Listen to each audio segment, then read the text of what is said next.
Welcome, everyone, to Ladder Daily Digest. We honor creators, and today we have Adam Broud. Is that how I pronounce your name? Yeah, that's me. And Adam's a comedian. He works at Comedy Church, and he's also a writer. And welcome to the show. Thank you so much. Thank you. And I'm honored to have Ganesh Cherian. He's a god, I tell everybody.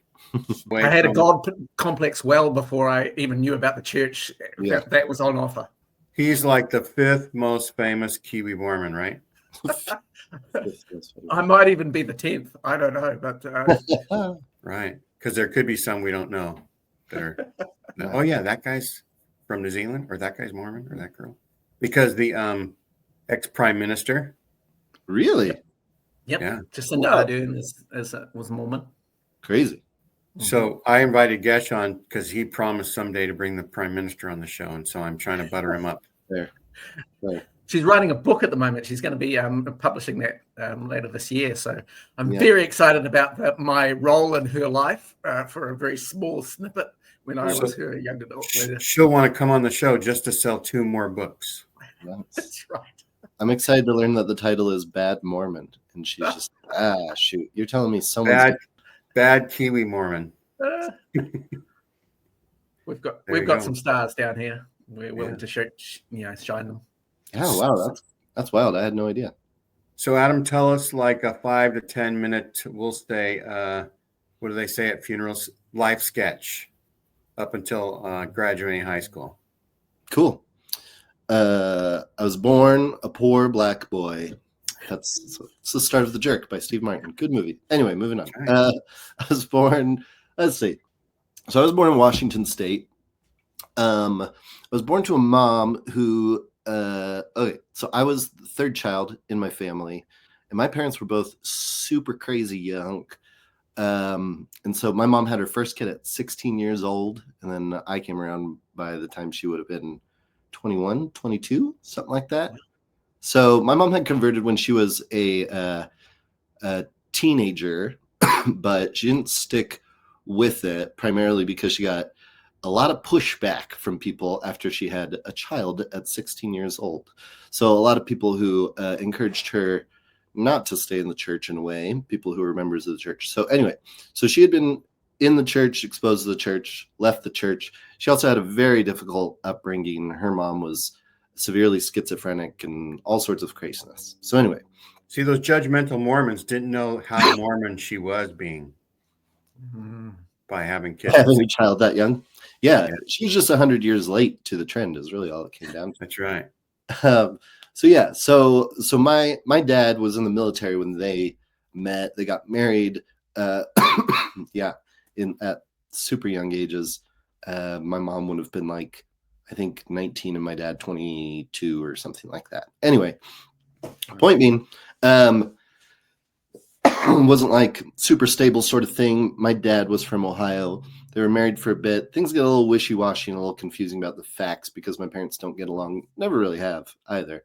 But something happened. Either my dad went back to Ohio and my mom was like, what just happened? And then followed him eventually. Or I think according to him, he went back first and then brought us out. So I don't know what happened there. But chivalrous story. Yeah. So it's a little confusing. I kind of lean towards my mom mostly because she's like, I mean, if he went out first and brought us out, it's weird that we were living in a car for a bit. That feels a little strange. I'm like, that's a good point. Pretty good point. So anyway, so not a super like stable early childhood. Born in a duplex. Take that, Jesus. Born in a stable. Not impressive in the slightest. Nice try. So lived in Washington, moved to Ohio. Grew up there as a kid, moved around quite a bit. Main place that I identify myself being from is this small town, Sydney. I think it's like 20,000 people or something like that. Super, super crazy tiny. A little bit before we moved to Sydney is when my dad started. No, wait, it was in Sydney. When he was still in the military, he like met some other Mormons and stuff like that. Started getting interested in it. Converted when I was like 5. And that's when I met the like missionaries for the first time. See if I can remember their name. I remember one was from Japan and his name was something like Elder Yamamashita. Something like that. I don't remember exactly. I remember I used to say it wrong, and he used to laugh at me every time. Because it sounded like a swear word, probably the way you said it. Yamamashita, probably. I think I just put in too many mamas in it, where it was like Yamamamashita or something. He was like, "Nice try, buddy." So there was him. Then there was another guy who I can't remember his name, but remember that he had what's that blood? What's the blood disorder where if you cut yourself, you don't have the hemophilia. Hemophilia. He was a hemophiliac. Anyway, he apparently used to use that in his lessons for like, we all have trials, which I think is true, but also kind of funny to imagine a 19-year-old kid being like, you were homeless in a car with 3 children? Well, I have to use more Band-Aids than most people. So we all have trials, don't we? But anyway, so they were the ones who converted my dad, and then my mom started going back to church as well. And I would say central theme for like me being Mormon as a kid was just living in like my parents always fought. I don't have a single memory of my parents not fighting, to be honest. And then we lived apartments, weird situations. We lived in a trailer that was like 450 square feet, and there were 7 of us living in that trailer. I slept in a room that the previous occupants, actually, it was so small, the previous occupants used it as a pantry. And so little joke. You were like in a polygamous cult without the benefits of polygamy. Yeah, nothing. Just all no the extra kids. moms or anything, just neighbors. Yeah, I mean, the joke I always say for it is, I slept in a pantry, which sounds sad. But most kids get sent to their room with no dinner. We just got sent to dinner with no room. So it is. You might have been the model for Harry Potter's childhood. Usually what I go into is when I read Harry Potter, I'm like, whoa, he lived in a cupboard under the stairs by himself. He had a whole cupboard. That's amazing. What privilege. Yeah, I had to share a pantry. What a beautiful story about a bougie British boy. So do you remember who baptized you? I mean, it was my dad who baptized me.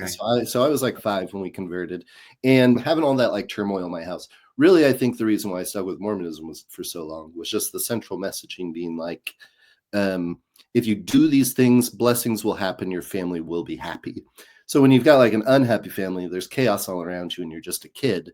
And suddenly someone's like, but if you read this book, everything will be okay. Suddenly it's like, oh, I do have the power to influence the things that are beyond my control. Perfect.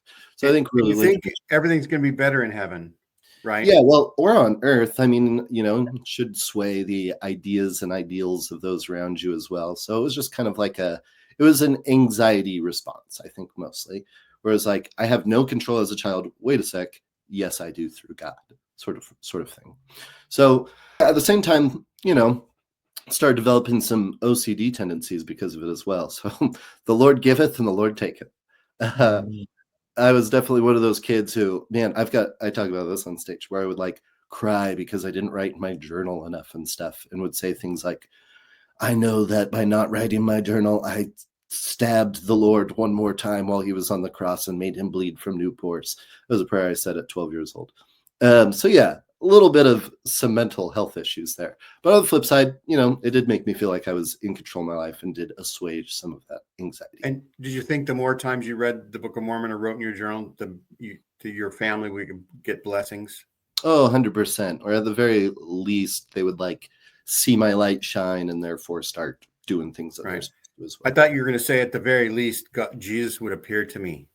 Dude, that was a goal for a long time. When I found out that was like a thing that was promised by prophets in the past, I was like, why aren't we all shooting for that?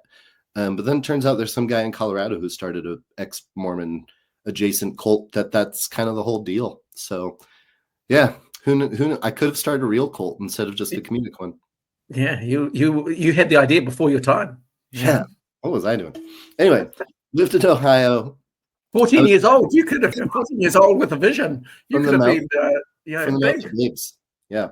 So I was in Ohio. I was very much so the type of Mormon when I was there, where it was like my whole life, and we were pretty strict about it. Like we didn't eat chocolate for 3 years because it contains caffeine, and we thought you weren't supposed to have caffeine and stuff. Yeah, it was wild. Although that was kind of nice for me, because people would be like, you don't eat chocolate. Why not? And I would be like, because the restored gospel of Jesus Christ. So it was always this the lead in. Cool. Yeah, it was the lead in. It was a moment for me to stand up and testify in the middle of my class as to why God doesn't like the most delicious things in life. So Yeah, I remember wondering about vanilla flavoring, right? Ooh, it oh has yeah, this is slight alcohol. 35% alcohol. Yeah. Mhm. Oh, is it 35? It's that much fun. To get the good stuff. Yeah. So we lived in Ohio. My dad's family lived in Ohio. Their way of life was very different from what my mom wanted. My grandfather, not a great guy in a lot of ways. Anyway, things kind of culminated until my dad, had not been faithful to my mom. My mom basically was like, "Hey, we're either moving out of state or I'm leaving you and taking the kids." So we moved to Oregon when I was like 12. And that's usually where I say I'm from, is Oregon, just because it's like all my high school memories and stuff like that. That was also kind of a wild experience for me because before that point, I was the only Mormon kid pretty much in every single situation that I was in as well, you know? So suddenly being in Oregon, my high school was like 5% Mormon, and seeing other people who they were like, we can drink Dr. Pepper. And I'm like, what is this great and spacious building that I have walked into? What is going on?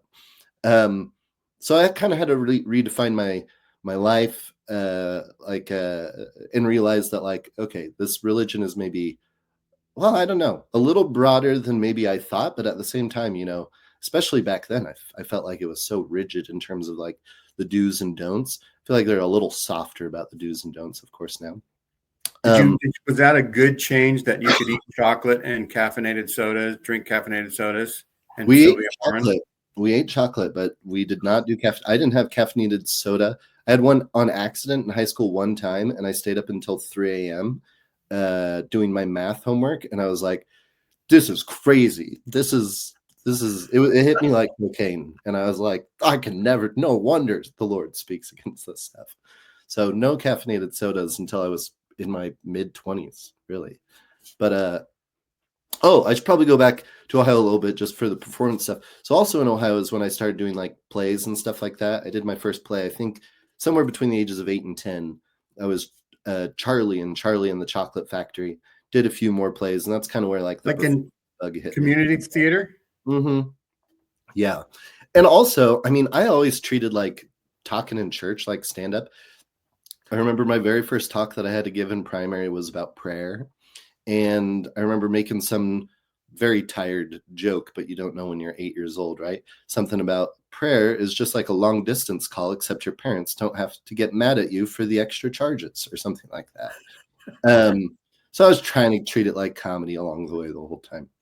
But anyway, performance bug hit there, moved to Oregon. There was a lot more performance opportunities where I'm from. I'm from Medford, Oregon, which is southern Oregon, not a big city, but right adjacent to it is Ashland, Oregon, which has like a huge Shakespearean festival that's pretty well known, stuff like that. So theater and performance was really important for the Medford area. And I continued with that in like 7th grade and 8th grade, mostly theater. Also started doing, acting competitions, which comedy is like part of that. You can do humorous interpretations of monologues and things like that. Did your schools do like field trips to Ashland, like during the day, and say, here's where they'll perform this summer or anything like that? Did they do anything? Yeah. I mean, we'd go see shows as well. I remember there was one cool moment. So I also took like dance lessons and stuff as a kid. One of my first jobs was, one of my first, I think, on the books jobs was teaching jazz and ballet and tap to like children. And in exchange, I would get free dance lessons as well, which was cool.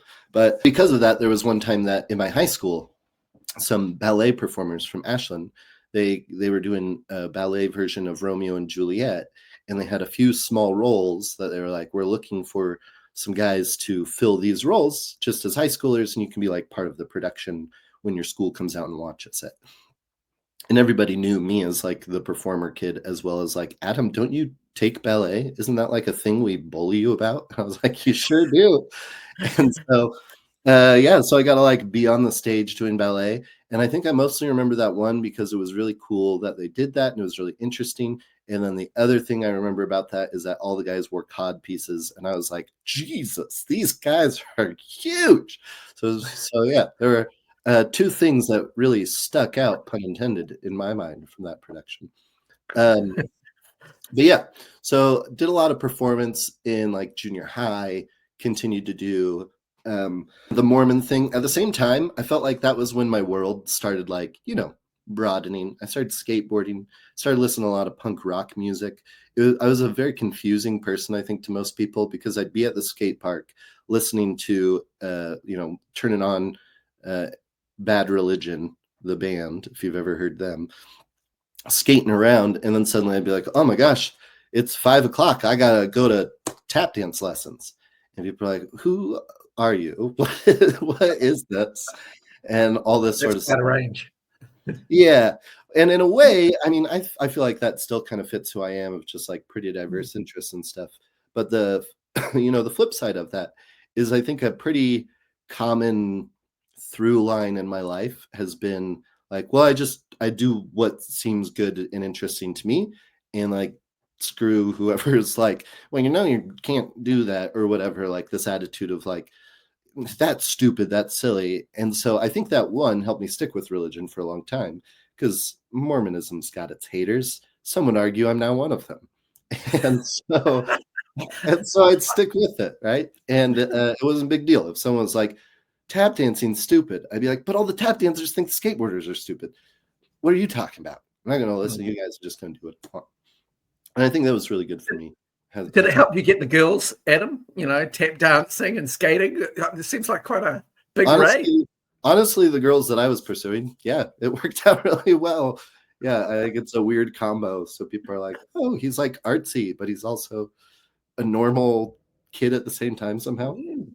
I think that you missed out carving your own niche as the rap tapping Mormon comedian. A thing that everyone Googles and searches for all over the place.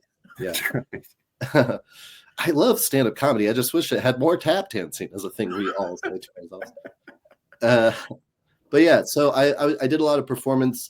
Also in high school is when I first started doing stand-up comedy. I did speech and debate, but I always did the like more comedic parts of it. You don't actually have to do debate in it. I did do debate, but my main things where they do kind of just acting stuff as well. I did humorous interpretation, and then there's an area that's called after dinner speaking, and the description is write a 6-minute monologue on one topic that is humorous in nature. So it's just a bit, right? So I wrote mine on just older siblings and how they pick on you and stuff like that. Told some stories, all this sort of thing. Did really well. Were your older siblings? Yeah. I'm reaching out and zapping I wish I could have. That would have changed my whole life. That pantry would have gotten a little more spacious if I could have zapped my brother out of it. So yeah, so I did that. I went to it was very cool as far as like trying out stand-up, because it meant that I had a guaranteed room where I could perform, and there were always, every time I went to a different school, there was like 30, 40 kids in the room listening to me perform. And I got to do that same bit over and over again. And then I eventually went to state, and it was also fun because I got into the finals. And the final, I thought this was very neat that they did this. Instead of like bringing in external entertainment, the entertainment for the evening was just all the stand-up comedy kids, basically. So we each performed as our final round was just performing in front of everybody. And yeah, it was so fun. And it was crazy because I got to perform in front of like 500 or 600 kids. And I think that's kind of just what hooked me. At 15, kept performing, very much so a theater kid and all that sort of stuff. Very much so dedicated to Mormonism as well. And then right before my mission, still very poor. I think I always, so I grew up in like a poor area. And because it was poor, Medford's very white, but just like most cities in the US, the more you go into the poor areas, the more diverse it becomes in a lot of ways. So it was really weird though, because I think because I was Mormon as well as white, I was always put into these like the honors classes and stuff like that. And it was really weird to me because all my other friends who are Black or Hispanic for the most part, they were put into remedial classes constantly. And I was like, I hang out with these kids. They're as smart as I am. Felt really weird. And I think it was just always assumed by my teachers that I was just more well off than I truly was. And that kind of came to fruition my senior year, where in my English class, everybody was like putting on the board where they were going to go to college. And I was the only kid in the whole class who didn't put that they were going to college. And my teacher was like, well, what are you doing? And I was like, oh, I mean, I don't know, I'm going to go serve a mission here in a year. She was like, well, so are these other kids. Are you going to go to college beforehand? I was like, I don't know that I'm going to go to college, because no one I knew had ever really gone to college. I didn't even really get what college was for. I remember she asked as well, she was like, well, then why'd you take the SAT? I was like, I didn't take the SAT. I thought the only thing I know about the SAT is that it's kind of racist. So I don't want to like help support that. Like, people of color do worse on it than white people for the most part, right? So that kind of sucks. And she was like, yeah, but you can't go to college and get a good job without it. And I was like, you can't go to college at all without it? And I think I remember seeing, like, in retrospect, just this dawning on her that she was like, I don't think this kid has a clue how like the world works. And I was like, of course not. I'm always like got 2 jobs at a time, and I'm working every night until like midnight at Cold Stone Creamery, and waking up at 4 a.m. to do my math homework and stuff like that. I'm like, I don't know. Did you do seminary as well? Yeah, we had release time, which kind of a bummer. I would have rather taken band during my school hours, to be honest, but whatever. So yeah, but I think it was like this realization for her. And it's something that I always keep in my mind, that, you know, when you're poor, you just don't have any resources or anyone to inform you how any of the world works. And I think that's one more reason why I kind of clung to Mormonism, because all of a sudden there were all these people who had these answers. Well, everyone else around me, all they had was like, I don't know, man, you work as hard as you can and then you die. Good luck. And so that was kind of the mentality I had. And then I went on a mission, and yeah, if I can extend just a little past high school. Where did you go? Yep. I went to Brazil. And truth be told, I always thought I was going to die on my mission. So I also didn't plan to go to college, because I was like, nah, man, I'm doing the mission, then I'm out. Like, calling an election is about to be made sure. You're going straight to heaven, because you're going to die on your mission as a hero. Yeah, I thought for sure that was going to happen. And then I got to like the last transfer, and I was like, wow, I guess I have 6 weeks left. Now, what were you thinking? Were you thinking like you were going to get speared by one of the native Amazonian tribes? No, I was more in the area that I'd get shot, if anything. Oh, okay, crime. Yeah, but I mean, you know, the Lord could have unplugged my gas tank at the same time that we had in our home and killed me that way. However he saw fit. I am but the clay in his hands. So what city did you serve in? I was in the state of Minas Gerais, and then a couple cities all throughout. So yeah, mostly Montes Claros was the one that I served the most time in. It was closer, very Sao Paulo or no, Amazonia? Brasilia. It's the state of Minas Gerais is just north of Sao Paulo, but it's the size of like 2 Californias, so it's huge. And I was up at the very northern part of it. So, you know, it's the equivalent of being like, I served in California, and being like, oh, you're right there next to Mexico. Hollywood. And then someone's like, I was on the Oregon border. And it's like, oh, you weren't anywhere close. So it was kind of like that. That's right. Alturas. Yeah, kind of like being in Alturas. Yeah, there you go. So yeah. So then I just served missions, stuff like that. But hopefully that's enough. Recap? Yeah. So you didn't die on your mission, I'm assuming. I didn't. It was a real bummer. So disappointing. Like, you know, but to be fair, if you die, it just throws your whole day out. You know, like, and you know, it's a buzzkill. Well, yeah, this is a buzzkill. So glad you're here. Yeah. Oh, thank you so much. I mean, the strange thing in religion, right, is that you think like, oh, God's going to kill me in this thing, and then he doesn't, and it's like, well, he only gives us trials that we can handle. God doesn't think I can handle him killing me? Come on, man. I'm tough. I'm good. You're up for it. Where's the Abrahamic sacrifice when you need it? Yeah, just the constant, martyrdom complex. I had it so bad. I probably still have it. I'm not going to pretend like I don't. So your mission, you know, like, you know, with those OCD qualities, did you find your mission freeing, or did you find it really restrictive? How did that play out in your kind of Mormon, you know, trying to be the best, trying to, you know, what did that mean for you?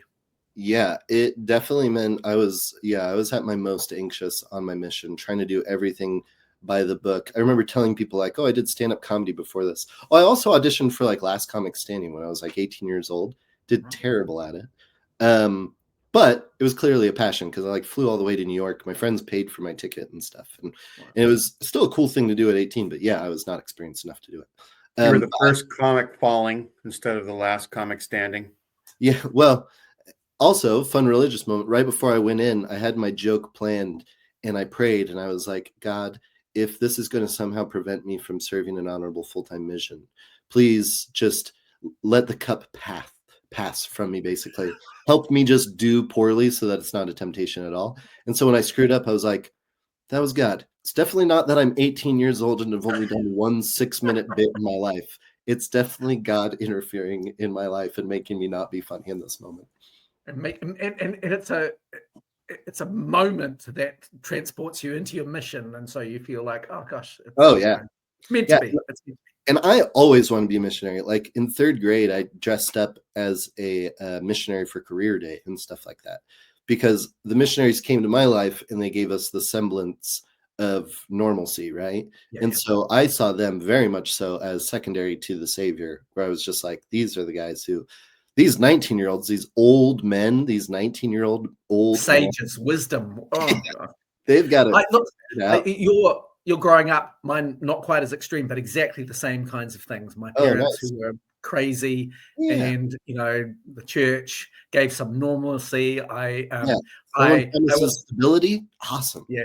Oh yeah. I was baptized by the missionaries, not because I think because I idolized them. My dad was there. He could have baptized me, but for some reason I chose the missionaries to do it. Yeah. And I really wanted to be a missionary because it brought so much structure training and hope. Many such stories of training to be a God. Yeah. And then the church also provided us, food in our lowest moments. So you got missionaries providing stability, and you got the Mormon church providing that orange drink. If you've ever had it, dip your finger in that stuff. It is crack cocaine. It's delicious. I miss it still to this day. So what's not to love? Was there some favorite food that you had on your mission, or was it just all beans and rice? I mean, I still kind of miss the beans and rice, to be honest. You eat that every day, and it's weird. It like becomes part of you, where it stops feeling like a meal if you don't have that. That being said, probably second to that, they do stroganoff down there in a Brazilian way that is just like, oof. It is phenomenal. It is delightful. And I had Minas is kind of the state known for its cooking as well, which was always interesting to me because I'm like, but you all talk about Brazilian cooking. You guys eat like 5 things. You just make it slightly different. But it was great. It was very good. But yeah, on my mission, feijoada, right? Feijoada is great. Yeah.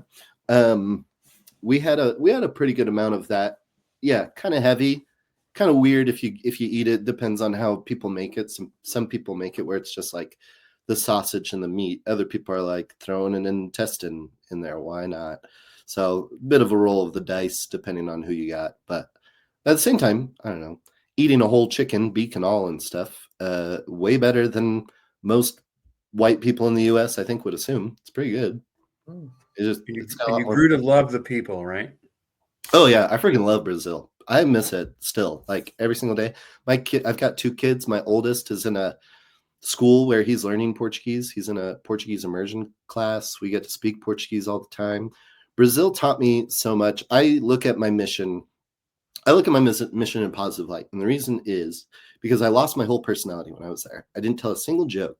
I was so uptight. Everyone was like, you do stand-up? You suck. And I'm like, I know, crazy, right? But I was so like, by the book, do everything. I was as close to perfect as I saw it by the church's instructions as I'd ever been before. And I came back and I was like, man, that guy sucked. Like no one liked, people still liked me, but I didn't like me. And I definitely was like, you guys don't know the real me. And why would God put me on this earth to do these things that I like know that I do well? I'm a funny person. I'm a good performer, all that stuff. Why am I like weeding this stuff out of me? And why did God give me that to begin with? Because it doesn't feel like bad stuff, right? It's almost like you were playing a character, and that character had to behave a certain way because you were going to die on your mission. You had to be good Oh, in sure. order to go to the highest kingdom. To the good place. Yeah. And I mean, I went, what is that? Oh, shoot. I forgot the word where people like live like the character, Daniel Day-Lewis style, whatever that is. Not method. Method.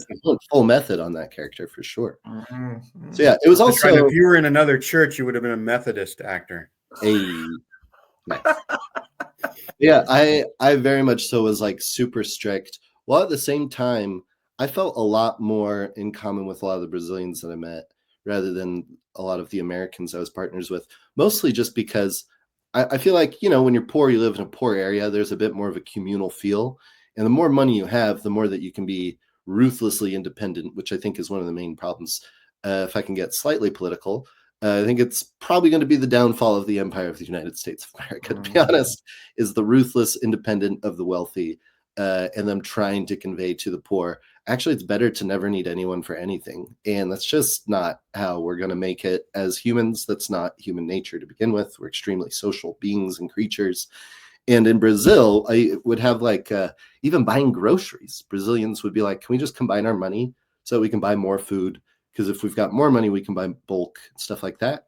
And I would always be like, yeah, of course, that makes more sense to me. Whereas all the Americans would be like, hey, can we do that and combine money and buy more food? And immediately they would be like, well, how do I know you won't be eating my portion? If we share this food, how do I know I get my fair part? Isn't it better if we just like keep separate? Like you want both of us, you would rather both of us have less than me maybe eating 52% of the food that we share. Game theory. 100%. Yeah. And just this outlook on life. And if you think about it, you know, it's the tribes, the groups of people over the last, 100,000 years that work together, that pass their genes along. All the people that were outcasts died. They were eaten by wolves. And we're doing it all over again. And people are surprised that Luigi Mangioni's in the streets, man. Why? How? My question is, I'm like, how are there more of them? That's crazy. Seems like a tipping point. But anyway, so being in Brazil and being constantly asked as well, I felt like I was the only poor American anyone had ever met, because I used to have these conversations with Brazilians. I had one companion, for instance, where he was like, we were so poor for a point in time, he was like, all we had was rice and eggs. And my dad had to buy the eggs on layaway even. And I was like, ugh. I was so now poor in America, only rich people can afford eggs. Yeah, that's a good point. How it's reversed. But I was like, well, yeah, I get it. I was so poor once all we had to eat was peaches. We just had canned peaches. And the Brazilian looked at me and he was like, are you even friggin' American, dude? What's wrong with you? Like he was kind of up in arms, so confused. And that was really good for me, where I was like, I mean, as like a political, which informs a lot of my stand-up comedy as well, where I very much so am like, oh yeah, there is more strengths by class than there is by race or a country or anything like that. And yeah, there's this, I don't know if you guys have ever read like the new Jim Crow, that book, but there's this great quote from a guy who says something to the effect of basically the wealthy constantly look at the low class poor. They hire them to fight in race wars and pull themselves apart. And if they only realized how much more they would have in common with the poor Black people, the United States would be overthrown by the poor to take over the wealthy. Anyway, and I think that was kind of my awakening for that as well, where I was like, in a positive religious light, I was like, oh, we truly are children of God. But the cracking point in my faith was, but why are all the people who are the most children of God the ones who suck at like expressing it? Why is it all the like Brazilians on the street who are like poor, who are asking like to combine and kind of create this wonderful communal experience as best they can? Why is it those people? Whereas I feel like all the people in church and the church as a whole is preaching this like over independence and colonialism and all this craziness that I just don't think needs it, because clearly these kids here don't understand what it was like for me to live. Like I remember going to these Brazilian favelas and then being like, yeah, America's not like this at all, right? And I was like, I mean, my neighborhood is. I live across the street from a meth house. My brother was addicted to heroin. You growing up here ain't a whole lot different than where I grew up. Probably the only difference is it takes me fewer steps to get to that like upward momentum for sure in America. And I think that's really great about the country. But I'm not going to pretend as if all things are perfect just because we don't show it on the news. Like that's nuts as well. So the You were sort of losing your testimony in retrospect of your mission, not because you were noticing things on your mission. Yeah, I mean, I probably wouldn't define it as like losing my faith at that moment. What it really was doing is I saw that like the rules that I had structured my life around were false and didn't lead to happiness. I was very much so centered on this fairness, independence, all this sort of stuff that I taught. But then when I went to a place that was like, we can't do that or we die, I was like, oh yeah, me too, duh. Like it was so clear all of a sudden that I was like, yeah, this is not working out great. And then from a more religious perspective, so that I guess you could call that like the fruits of the teachings. It was clear that they were bad all of a sudden, but I put that back on me rather than the faith. I was like, oh, I've been doing something wrong. That's not good. And then the as far as the religious aspect, I was very much so, like I said, a rules follower. The year before prepping for my mission, I read 100 religious books in preparation to make sure that I knew what I was talking about. I visited something like 60 different churches and all this stuff because I didn't feel like it was fair for me to preach to someone else about my religion if I had never given their religion a shot as well. So I did like all this extensive work. And the main reason was because I was like, God's judging me, and if I need to know him, then I better read all the words of the prophets. And God was just this like historian rules keeper kind of in my brain. So I was like, oh, I better keep the rules and I better read all this history that he's provided for us because that's how we're judged. But then talking to Brazilians, of course, and I was like, there's a book and there's a lesson and there's a this and there's an answer and there's all this stuff. That's how you know that God's there. And then them being like, oh, I just know God's there because he loves me. And I was like, he what? He doesn't love me. That guy is not a fan. This guy, he punishes for sure. That's not the God I believe in. Yeah, it was very. I mean, it wasn't that stark, but it was. And that's not the God that you're teaching on your mission, right? You're teaching on a God of this. You do this, and then you'll be loved. Then you'll be happy. Then you'll be saved. Who says he loves you, but he's clearly disappointed with you every single day of your life. There was one perfect guy that he created, and you are making him bleed from new pores with every decision you make. Yeah. So sure, he loves you, but like he'd love you a lot more if you were different, right? Right? And did you ever experience he weren't like you? Yeah, there was even a conference talk that talked about that a few years back. There was this big reclamation of that. Did you ever experience before your mission people saying, "Well, you're Mormon, you're not a Christian"? Not as much. Not as much. In Medford, it was more of you're in a cult is what it was. They wouldn't argue like the Christianity thing quite as much. Sometimes, but most of the time I'm talking with like teenagers. So all I would have to say is like, it's the Church of Jesus Christ. That's right. That's exactly. And they would all be like, good point. What was my pastor talking about? Because we're all just parroting things back to each other and stuff like that. Right. Right. So I always thought it wasn't until I was like 40 or 50 or probably last week. But anyhow, I finally realized why the difference in Christianity and Mormonism, the Mormon Jesus versus the Christian Jesus, right? The Christian Jesus is like all powerful. You say, Christ, I'm yours, and you get to go to heaven. The Mormon Jesus is kind of like the janitor that cleans up after everybody partied and did all the things that they tried to do. And then he just cleaned up the little bits that you were missing, right?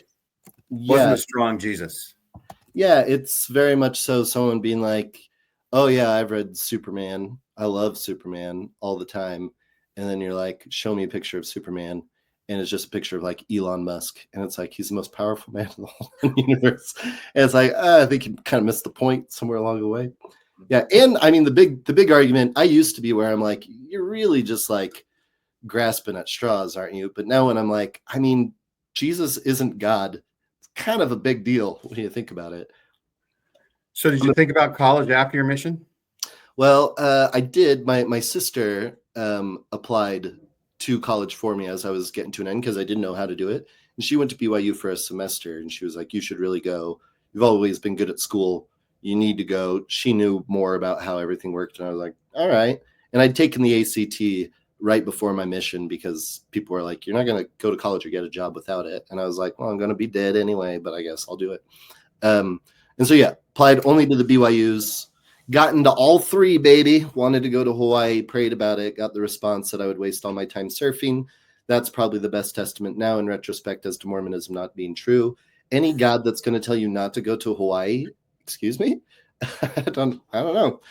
Well, I guess the Hawaiian gods can tell people not to keep coming to Hawaii. There's a lot of good reasons for people not to go to Hawaii. But selfishly, I'd love to go to Hawaii. But yeah, so I came back, went to BYU.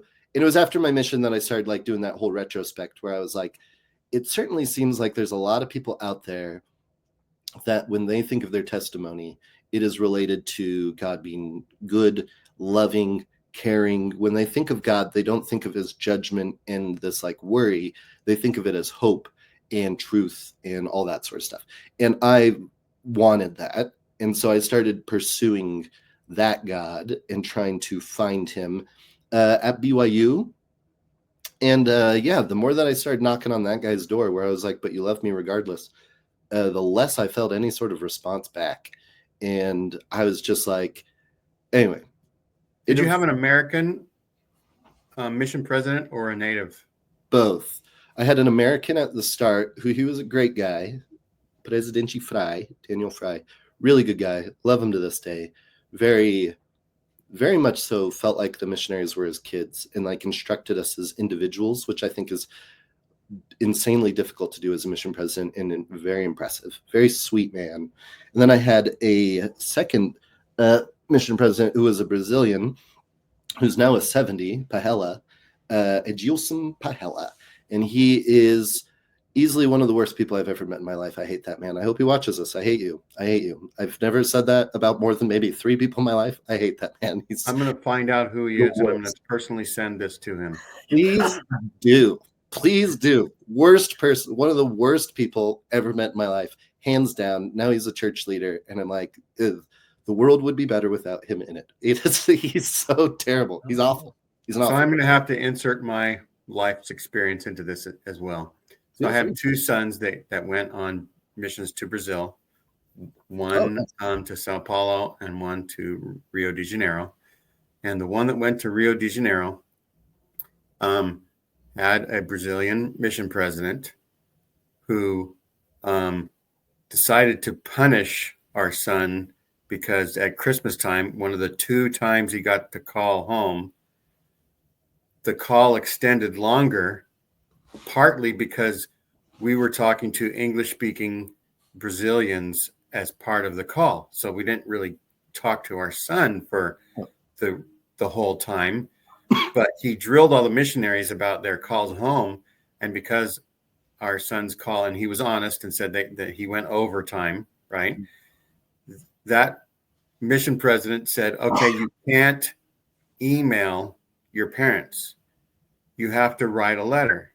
Jeez. And so 1 week goes by, we didn't get an email, right? And, he didn't another week goes by. This was a punishment as well. He didn't. Yeah. You guys didn't know about this. And another week goes by, and we're not get an email, and we're like calling the mission office and saying, "What the hell is happening to our son?" Yeah. And it's like, "Oh, he wrote a letter." Yeah, Brazilian mail takes like a month to get to America. Yeah. You know, like, you didn't even tell us. Is he dead? I hope. He's calling him. We'll make sure. We didn't want our elder to turn into Elder Broud. Broud. Sorry. You're fine. No, for sure. That is crazy. We didn't want him to die, right? Families can be together forever, but don't send them an email.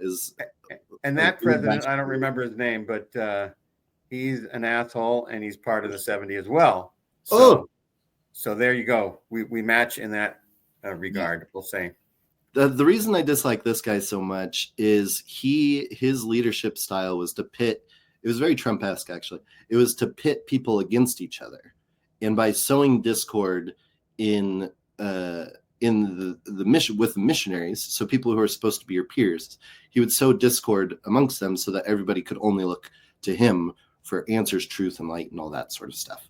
So like triangulation and Machiavellian politics and stuff like that. Yeah, two of the quick things that like make it stand out. So one of our first like zone conferences that we had, all of us zone leaders, we go in. He has a training on how to teach because he said no one was teaching right, blah, blah, blah, which was also a very common thing. No one's ever doing anything right. Everybody's doing everything wrong. He apparently, after I left, he even did away with assistants to the president because he said there was no one worthy to fill the role because no one was doing things well enough. Anyway, Nobody could be assistant God to him. Basically. So I remember going, we're in the zone conference, everybody's teaching, he's pulling up companionships one at a time, critiquing the hell out of everybody. I go up with my companion at the time, Elder Leichi, and we teach. And at the end of it, Presidente Pahela, he goes, that was incredible. This was so wonderful, so great to hear you both teaching. That was so good. And I was like overwhelmed, right? Where I'm like, oh my gosh, this guy doesn't compliment anyone. Like, how crazy. And then he turned to all the other zone leaders and he was like, if any of you could even think to aspire to the way that these two taught, I wish every missionary in the mission could teach like this. But unfortunately, I've come here and seen that there's no one who teaches well outside of these two who I just saw today. So great to see you both. Really wish I had anyone else who can match this caliber. So now you had 230 instant enemies. Exactly. Well, I mean, it was just zone leaders, but instantly I sat down and it was such a quick realization that I was like, oh, he doesn't like how I teach. That wasn't a compliment. That was an insult paid to everybody else in an effort so that they could look back at me and my companion and could just be like, I hate these guys. You were still unworthy, but just less unworthy than everybody else. Yeah. And so that was just like his style constantly. He also did this thing once where, like I said, I was way up in the north. It's an 8-hour drive from Montes Claros to Belo Horizonte, which is the capital of Minas Gerais and where the mission home office was. And so what we would do, President Fry, I think in a interesting moment of wisdom, what he would do is, because you had to catch the bus at like midnight so that you could drive all the way in the night and then get there at 8 a.m. He recognized that if he sent some missionaries off to Belo Horizonte and he left the other ones without like anything to do, that people would pair up with their best friends basically, and then they'd go off and cause trouble. So what he would do instead is he told all the missionaries in Montes Claros, there's an all-night pizza place. You guys get there late. You stay there until it's time to catch the bus. Then people get in companionships and then they go home. And by that point, he found that it was just so late that most of the missionaries were just exhausted and would sleep instead. And so it was a very clever way of managing people where it's like, oh, I'll give you a carrot instead of a stick. And I'll use a positive reinforcement to help you do the good things. Anyway, after President Fry left, we did it again. I got a phone call from President Bahela who was like, how can you do this? Screaming at me. I'm told by all the members you guys are eating pizza at 10 p.m. How are you ever supposed to be respected? Which is just a crazy thing to think that someone would be like, you eat pizza late? Interesting. Like, it's crazy. But he was just screaming at me the whole time, screamed at me for literally hours, would like hang up, call back. I had to get everybody to leave the pizza place after everybody spent the money to pay for an all-you-can-eat pizza place, which for a lot of these Brazilians especially, they're like, that's like all my money, man. And I'm like, I don't know what to say besides he's yelling and screaming at me and threatening to send me home. We got to get out of here. So we leave. He screams at me all night. I keep saying the same thing where I'm like, I'm sorry, we were told that we could do this by President Fry. I should have asked you beforehand. I'm sorry that I didn't. And he kept saying like, how dare you lie to me? How dare you throw President Fry under the bus? Are you really telling me that I should be calling the apostles and telling them that President Fry has been allowing you guys to do this? Are you telling me that we need to excommunicate President Fry? How dare you make that assumption of him? Like all this crazy stuff, screaming at me, all this stuff. Finally, we have an ending conversation. I keep saying the exact same thing because I'm telling the truth, right? And finally he says, okay, Elder Broud, how about we do this? It's clear that you had one understanding. I don't think it's true, but I think it was true for you. It's clear that you had this one understanding. I don't agree with it. I have a different understanding. That being said, it's also clear I shouldn't have treated you the way that I have tonight. So how about we just say bygones be bygones. We both forgive and we both move on and we act like this never happened. How does that sound? And I was like, anything sounds great right now. Stop screaming at me. You are a representative of God. Please help me out. He was like, sounds good. Anyway, next transfer rolls around. I go down to Belo Horizonte. All my friends approach me and they're like, what have you been doing? And I was like, what do you mean? Like, and all of them had the same message. It was like President Pahela just like went to every single zone and said the exact same message, which was that you were taking out missionaries at like midnight to go like party and do all these wild things and stuff. And that he's had to like bring the mission to repentance because people like you are just doing insane things up in Mochis Claros. So it's just this one more situation where I was like, he promised me that we would forget about this and move on. And I haven't told a soul about how he treated me at all because I agreed to it. Whereas to him, he was just like, hey, how about you never tell anybody that I was an awful being to you? And I will literally travel around the state and disparage your name and tell all of your friends that you are the reason why I'm being so strict and awful to them. How does that sound? Anyway, it was just, ugh. Point being, freaking love to gossip about this guy. He's the worst person I've ever met in my life. I hate this man so bad. He's terrible. It's terrible. That's abuse. That's abuse. That's 100%. Easily. And the power dynamic, right? He's a mission president. Yeah. He's supposed to be looking out for you. And that needs to go to thousands of people. And Lila Tuller is writing a book about spiritual abuse. And I'm going to give you her email. Need to be in that and that needs to be one of the first stories she puts in. You can just put his talk into that. He gave a talk after he got called to the BS-70 where he mentioned that he was going to school in the United States and was in Brazil, went back to Brazil for, I think, 2 weeks or something like that. So he wrote down the name of every woman that he thought was worthy of marriage. And he went on as many dates as possible. And then he selected one and was like, will you be my spouse? And he like gave this talk about like, that's what it takes to be dedicated to the gospel. And I remember so many people on Twitter being like, whoa, I guess he really wanted it. And I was like, no, he's insane. How are we not all seeing that this guy is insane? What an insane way to treat people, to put your name on a list and then be like, you're the one that's good enough. Now marry me. That's crazy. It's such an awful life. It's such an awful life perspective. Anyway, that was the mission. But flip side of it was it did teach me that I was like, wow, I was willing to like sacrifice my whole being and who I was for something that felt bad. What's the thing that feels good in religion, and can I pursue that? And I tried, and I gave it a really good shot for like another decade, basically, of just white knuckling trying to find God in my life.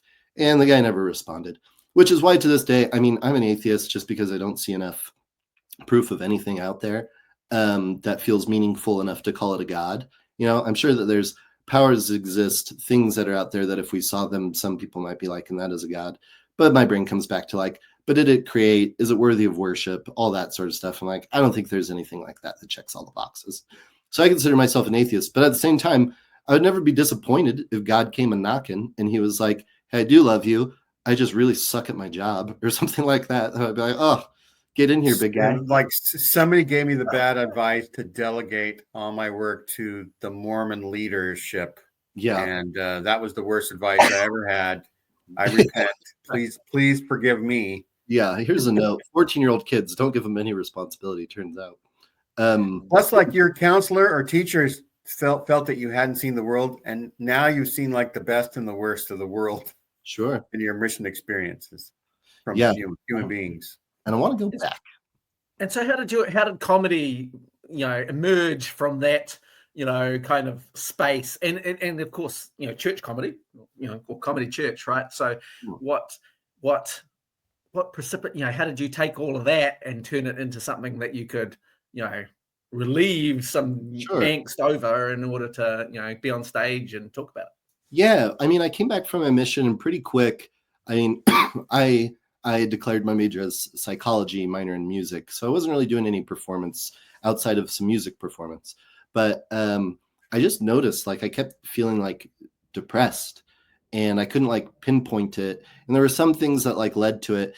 And it was finally one day that I was like, oh, I think performing is like something that I don't feel complete without having it in my life. Like I feel like a partial person. Cathartic. And in Provo, there's a place called Comedy Sports, which is like a improv comedy place. So there wasn't really any stand-up around. I wish there was. I probably would have stuck with that. But improv's great as well. I love doing improv. So I started taking classes there, and I started performing there. And it was so good for me, and it helped me open up and like re-examine a lot of just like who I was. And then but at the same time, I think by virtue of being Mormon and young, I always felt like I was treated a bit by a lot of the performers as kind of their kid brother. So they would like do extra things like sketches and whatnot. And I just wasn't ever really invited. And it bothered me because I was like, I'm as funny as you guys are. Like I stand out there and with you guys at the end of the show and the crowd comes out and a lot of people will tell you if you're their favorite. And I'm like, I've got people that say that to me, but I felt like I was kind of always like, sure, buddy. And anyway, I graduated from BYU and I went to go do a PhD in psychology. Didn't stick with it, only did a year in Florida. But during that time, my advisor was completely checked out. So I didn't like get to do much of anything for it besides like read a lot of studies, but I didn't get to conduct my own research.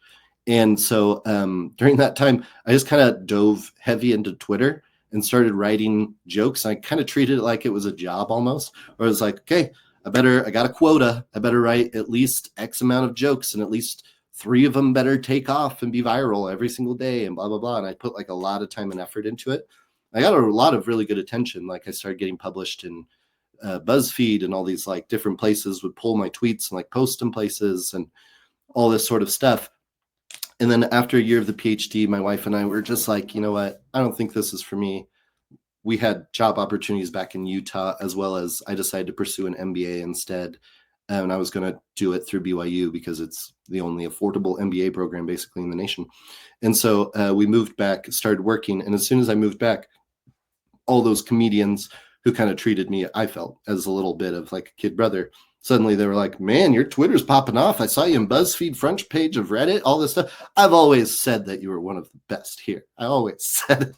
And I didn't really care. But I was like, well, at least I'm part of the group now. So I came back, started doing improv again. And then there's a stand-up comedy club at BYU. So when I started doing my MBA, I started doing stand-up there. And at first it was just me converting all my my tweets into one-liners. And I started writing bits. And that club is still there today, Humor U. And it is a wonderful training ground, the system that is set up for stand-up, honestly. I feel like more places should almost do the model that they have there, including you should have to be clean for like the first 2 years of doing stand-up, in my opinion. But I just started doing more comedy there. And then I got brought on to the Studio C writing team after a little while as well. It unfortunately was the last season that the original cast was there. So I wrote a bunch of sketches for the next season. And then all of us were fired all at once because they decided to clean house and just hire people from California, they said instead. But so I started like, no, it's not me. It's those guys you should fire. I'm just the new guy. Well, all of us were kind of new guys, to be honest. Outside of like the cast members, okay. The cast members at first, they were like, hey, we can't do all of this. We need some people to help us out. So they brought in writers. And our plan was to write between like a third and a half of the sketches for the next season. And but then all those guys decided to quit instead. And so yeah. Right. But anyway, I started doing stand-up and then I started doing professional work and blah, blah, blah. And it got to a point pretty quick that I just realized, I can't compete in the professional world at the level that other people do while splitting my time with comedy. And I also can't compete with comedy while splitting my time in the professional world. And it felt like I'd give a lot to the professional world and get little back, and I'd give a little to comedy and get a lot back. And so I was like, I think this is maybe something I can do. So when we moved back to Utah, I got recruited by a different company. We moved back to Utah. Pretty soon thereafter, I started pursuing more comedy stuff, started taking away from professional stuff. And yeah, it's been really, really good. It's kind of continued down that path. Every minute I can give comedy, it gives me back, 5 times as much in terms of gratification and all that as well. So did you just drop out of B school? No, I stuck with it. I've got my master's. Yeah, okay, good. Don't really use it as much, but it is, except to leverage my pay sometimes. That's about it. It does help for corporate gigs. I guess I should say that. I went to I had a corporate gig the other day, and as I was there, I was like, help me make sure I understand what you guys do. You're a SaaS company that like leverages employees advocating for reviews into employee benefits, and it's kind of this reciprocal effect, right? And they were all like, whoa, yeah, that's exactly what we do. And I was like, you said it better than we say it. yeah, I like sick. And then I just did, a couple minutes on that. So it has been really helpful, especially since, corporate gigs is what pays a lot more than, believe it or not, standing in the middle of a bar and telling drunk people jokes. Is part of your corporate gig, do they want you to like inspire the people to be more creative and harder workers or anything? Or just no, it's just give us something fun to do for this time of our conference or whatever?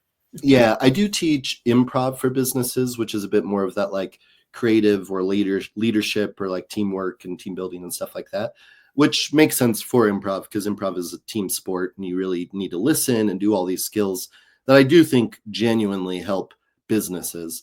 Stand-up, no one should apply stand-up rules to being a good person in any way, shape, or form of any point of their life, except for maybe viewing their own beliefs under a microscope constantly, I think. But yeah, your average stand-up comedian, I think, will tell you like, no, we're the worst people, but fun to listen. But no, I met Ganesh at a comedy workshop for Mormons at Sunstone. Oh, nice. That Ben King, Fresh King Benjamin. Yeah. As his presentation. Oh, nice. Did he teach like stand-up skills? Yeah, that's what I was doing. I would 100% advocate once again for improv skills over stand-up skills. Very cool. And how do you deal with some of those big changes? Coming out of the church and things like that, obviously God not being there and those kind of maybe traumatic things for lots of people who are, members or post members or trying to figure out why things don't kind of marry up. Because I see a lot in your comedy about, poking fun at the things that we have taken for granted that obviously are not working very well. And, how do people react to that? How do you, relieve trauma, psychological trauma, maybe even through your comedy? Sure. Yeah. I mean, I think the first thing is it's so funny for me. It's not like this for everybody, obviously. All the stuff that I'm talking about is just for me. But leaving Mormonism was easy in all the ways that Mormonism said it wouldn't be. And it was hard in all the ways that Mormonism said it would be easy, right? Like all the things where it was like, people aren't Mormon because it's so much easier to like just live this crazy carefree life. I'm like, I don't know. I think it's kind of hard to like really examine your morals constantly and like know that you are responsible for you and that you hold a responsibility to other people and that there isn't some great and terrible day that kind of sets everything right in the end and you have to take care of the environment is very anxiety inducing and stressful to like hold that moral responsibility to those around you that I previously kind of outsourced to a God instead, where I was like, well, he kind of tells me how. And now I'm like, well, he's not around. And then it was very easy in the way that, oh man, it was literally day one that someone at work, as soon as I finally decided, like, for me, I was just going crazy. I was literally like pushing myself to be Mormon constantly, like trying to hang in, and I just couldn't do it. And I was going insane to the point that I literally was like, I think I'm close to a mental break. And I think I need to try something different at least so that I can have more information to act on, because I keep cycling through the same information. It's just not good. And so my wife was the one who brought it up at first, where she was like, it seems like you might not believe in this. And I was like, I don't think I do. And it was a hard conversation, blah, blah, blah. And then that next day, I was at work and there was a guy. I was in Arizona and I hadn't lived there for long. And he was like, you moved here from Utah. Are you Mormon? And I said, no. And it was the first time I'd ever said that in my life.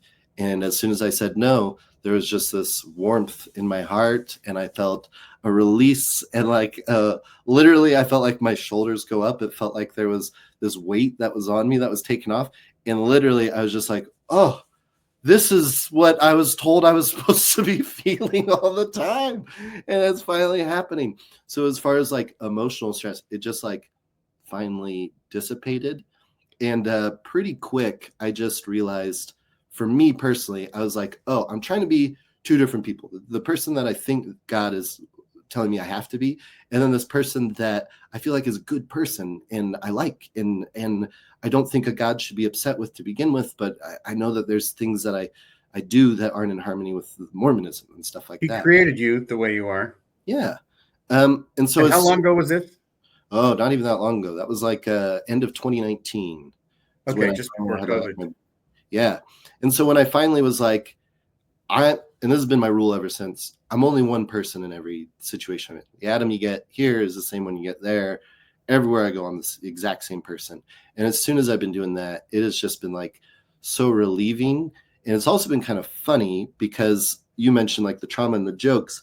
There's a fair amount of jokes that I do now that I used to do when I was Mormon as well, because I was so still trying to be introspective about it. But it's interesting because when you're introspective and you're in it, of course, people are like, but he's still one of us and that's okay. Now I do those same jokes and it's like, hey, man, you can't say that, which I think is very funny. But I get it. Like, I get it. If you feel like someone's on the out crowd, of course, they don't have as much allowance to critique.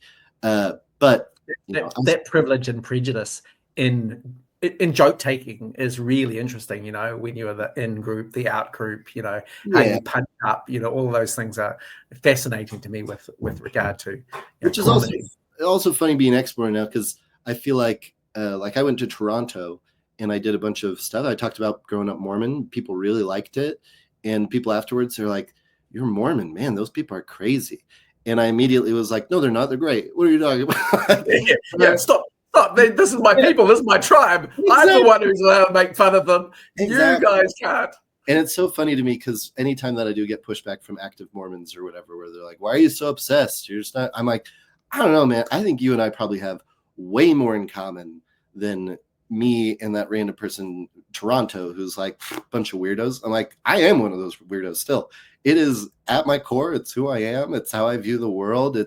And if not view the world through like, oh yeah, this is how it works, at least through a lens of like, oh, this is how it doesn't work. And I know what it looks like through that. Like everything's always affected me.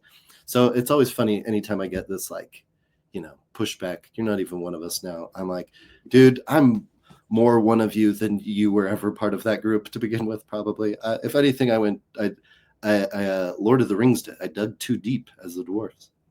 Is your other Christian? I think that if you were still your OCD religiosity person in 2019, you would have probably thought that God so hated that you left his faith that he caused COVID to happen. Oh, I very much so was like, uh-oh, what did I do? I wasn't egotistical, I think, enough to be like, this was by me, but I very much so was like, oh no. Even the great are supposed to fall. Was this one of me? Did I just endure to almost the end? What is happening right now? And then 2 worldwide fasts didn't cure it. Yeah. It was you just messed everything up for everybody else. That's all I can say. Hey, I went to Europe and had my first sip of alcohol, and then 2 weeks later, the whole world shut down. So who's to say? Who's to say? It's all, yeah. But then again, Joseph Smith had a bunch of wine all the time, and Brigham Young had a whiskey distillery or something like that. It's kind of strange. I don't remember that being a big issue. It's weird. That's right. Real Mormon history is amazing. Joseph drank wine, and then the next day he was dead. So, there you go. I think there's a lesson in there for all of us. If only somebody would say it over the pulpit. Yeah. Man, probably 1,000 other days he drank wine and didn't die the next day. Yeah. What I would give to have a bottle of Brigham Young's whiskey, though, I'd be so interested. I'd be interested in tasting that. My understanding, and I heard it from Lindsay Hansen Park, is that Brigham Young would do whiskey enemas. Now, I don't know if that's for waking up or for getting drunk, but no matter what, it was some health remedy that I'm not sure I want to experience anytime soon. I think that's how he died, was by an enema. Like, an enema that went wrong. Like, we don't talk about how he died, but why not? I definitely love the idea of sticking whiskey up your butt and being like, this is probably good for me. This, like, really, I've never put whiskey into my body from other holes and been like, this probably has some health benefits to it. Ex-Mormons can say the enema of my enemy is my friend. Hey, gents, I need to go, but yeah, gosh, it's fun fun time spending time with you. So yeah, let's thanks Ganesh for joining us, and we'll see you next time. And Adam, let's talk for just 5 more minutes about your comedy church. Ganesh, show us your comedy church shirt. Oh yeah, so I should say that I performed with Adam at his club in Provo. It was my first international performance, and I got this gorgeous T-shirt. So you launched my international comedy career, Adam. So I was very grateful for you.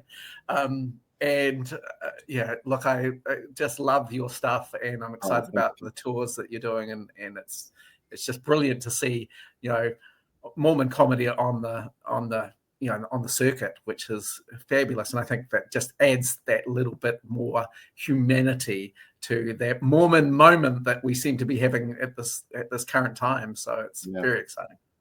Well, thanks, Ganesh. Good seeing you again. Good chatting with you. Excellent. All right. Take care, guys. That's right. So Adam, tell us what led up to getting involved with Comedy Church.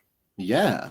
So like I said, Greg Kite is my co-host, and he's an ex-evangelical living in Utah. You should have him on it sometime. He's got a fascinating story. Is that the basketball player, Greg Kite? No, I don't know enough about basketball. If this is a joke, I don't understand it. No, there was a guy that played for BYU named Greg Kite. Oh, funny. No, though he did go to BYU. Greg's story is he went to BYU because he was convinced that God had called him to convert all the Mormons to the true Christianity. So he went to BYU, and he's still living in Utah. Ended up converting no one, but lost his own faith along the way as well.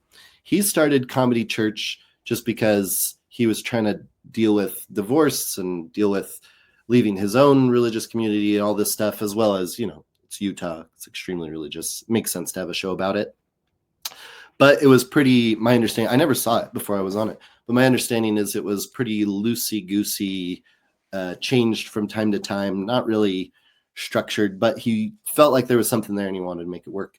Greg and I didn't know each other actually super well, but I ran an open mic. He'd seen my comedy quite a few times. We'd been on shows together. I'd been trying to get more of I was trying to get on Comedy Church, but he called me over one night and was like, "Hey, I'd like to ask, do you want to co-host this with me?" Which was amazing. And we set up what it was going to look like, the structure, which now the structure is he and I open. We've got a specific topic that we do. It's a different topic every show for the calendar years. So if you come to one Comedy Church, you can come to every Comedy Church for the full year, and you'll see different jokes every single time. And then we have 2 comedians on. We interview them as well about their religious past, present beliefs, as well as talk about the topic. And then in the middle of it, we've got a comedic song, a special music number. And then we end with a call and response benediction toast in Latin that we then translate to English and stuff like that. So he just asked me pretty soon after I left the church, actually. So I left in October of 2019, and then I moved to Utah in February. Stuff shut down in March. I think he asked me to join in. It was right around the time that they developed a vaccine. And so he was like, seems like stuff is opening up. I'm going to start the show, but I don't want to do it myself. And I think it could be a lot better. And I'd love for you to be involved. And it's been really good. I've absolutely loved it. It's challenging. And from a comedy standpoint, that you've got a topic and I have to write somewhere between 10 and 15 minutes on a specific topic.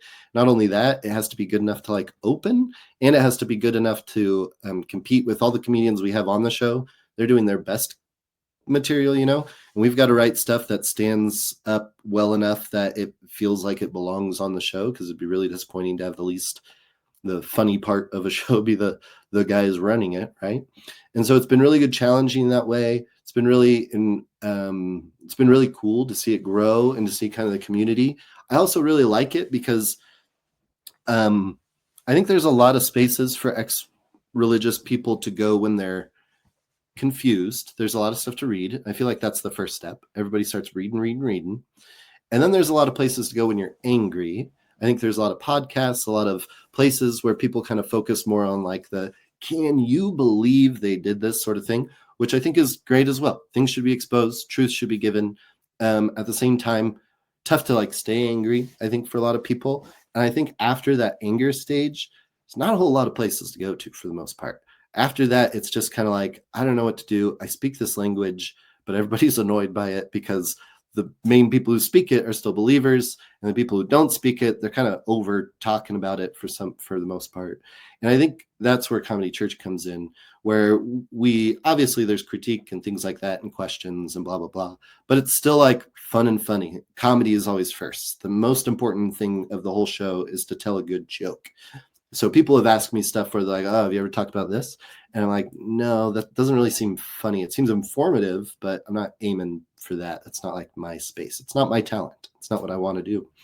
And so it's just a good time where you can like get together with people who all speak a common language that you don't get to speak as often because you no longer believe in religion. You just come together, and rather than be saddened or mad about like what's happened in the past, you're just like, crazy. Wasn't that crazy? How fun that we can just chat about how crazy it was. I think that's kind of the space that we occupy, which is fun. We've been able to travel with it as well, which is kind of the other thing people say is they're like, it's pretty niche, right? No one cares about that. And I'm like, you underestimate how fascinated people are by religious experiences, whether they believe them or not. And I mean, Mormonism especially is such a hook for people.